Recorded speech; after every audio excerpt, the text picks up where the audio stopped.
শীত আসলেই আমাদের সকলের বাসায় কম বেশি এই মাংসটা রান্না করা হয়। আজ আমাদের বাসায়ও রান্না করা হয়েছিল এই মাংসটা। তাই ভাবলাম আপনাদের সঙ্গে একটু শেয়ার করি। আসসালামু আলাইকুম, কেমন আছেন সবাই? আশা করি ভালো আছেন। আজ আমি আপনাদের সঙ্গে মজার একটি মাংসের রেসিপি নিয়ে চলে আসলাম। তার জন্য এখানে প্রথমে মাংসগুলো কেটে কুটে ধুয়ে পরিষ্কার করে নিয়েছি। এখানে মশলাও রেডি করে নিয়েছি। এবার চুলায় একটা প্যান বসিয়ে কিছুটা পরিমাণ সয়াবিন আর কিছুটা পরিমাণ সরিষার তেল গরম করে নিয়েছি। তেলটা গরম হয়ে গেলে এর মধ্যে দিয়ে দেবো পেঁয়াজ কুচি। পেঁয়াজটা কিছুক্ষণ ভেজে নেব। কিছুক্ষণ ভেজে এখানে দিয়ে দেবো গোটা গরম মশলা। এখানে গোটা গরম মশলা এসে দারচিনি, এলাচি, লং, তেজপাতা, গোলমরিচ আর সাথে ছিল কয়েকটা শুকনো মরিচ। এখানে অ্যাড করে দেবো বাটা মশলা। এখানে বাটা মশলা দিয়েছি আদা বাটা, রসুন বাটা, জিরা বাটা। দিয়ে দেবো পরিমাণ মতো লবণ, হলুদ গুঁড়া, মরিচের গুঁড়া। মশলাটা দিয়ে ভালো করে মশলার সঙ্গে কিছুক্ষণ কষিয়ে নেব। এভাবে মশলাটা কিছুক্ষণ কষিয়ে নিয়ে এবার এর মধ্যে অ্যাড করে দেবো কিছুটা পরিমাণ পানি। পানিটা দিয়েও মশলাটা ভালো করে কষিয়ে নেব। মশলা থেকে যখন তেল ছেড়ে দেবে এ পর্যায়ে এসে কেটে ধুয়ে রাখা মাংসগুলো এর মধ্যে অ্যাড করে দেব।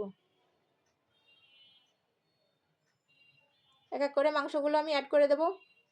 ও এতক্ষণ তো বলাই হয়নি আমি কিসের মাংস রান্না করতেছি আজ। আমি আজ হাঁসের মাংস রান্না করতেছি, চীনা হাঁসের মাংস। অনেকেরই পছন্দ, আবার অনেকেই খায় না। কে কে খায় না আর কে কে পছন্দ করেন বলে যাবেন অবশ্যই। এই যে মাংসটা দিয়ে ভালো করে মশলার সঙ্গে মিশিয়ে নেব। ভালো করে মশলার সঙ্গে মিশিয়ে একটা ঢাকনা দিয়ে ঢেকে রেখে দেব যতক্ষণ পর্যন্ত মাংস থেকে পানি উঠে না আসে। কিছুক্ষণ পরে ঢাকনা উঠিয়ে একটু নাড়াচাড়া করে নেব। এই যে মাংস থেকে অনেকটা পরিমাণ পানি উঠে এসেছে।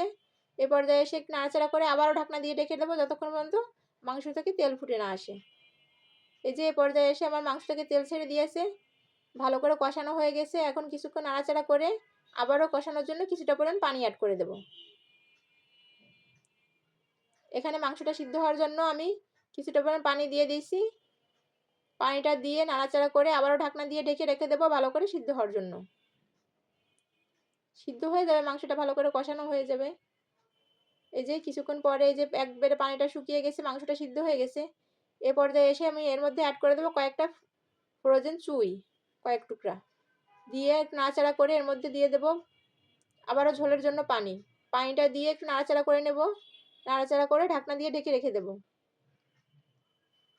কিছুক্ষণ পরে ঢাকনা উঠিয়ে একটু নাড়াচাড়া করে নেবো। এ পর্যায়ে এসে আমার মাংসটা হয়ে গেছে।